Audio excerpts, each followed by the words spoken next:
చెవిరెడ్డి మోహిత్ రెడ్డికి హైకోర్టులో ఊరట దక్కలేదు. లిక్కర్ కేసులో ముందస్తు బెయిల్ మంజూరు చేసేందుకు నిరాకరించింది. సుదీర్ఘ వాదనల అనంతరం మోహిత్ రెడ్డి ముందస్తు బెయిల్ పిటిషన్ను హైకోర్టు కొట్టివేసింది.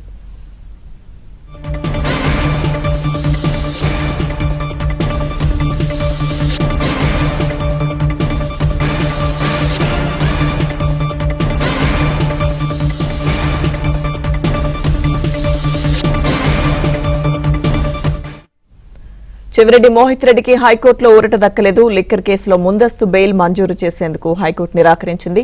సుదీర్ఘ వాదనల అనంతరం మోహిత్ రెడ్డి ముందస్తు బెయిల్ పిటిషన్ను కొట్టివేసింది హైకోర్టు.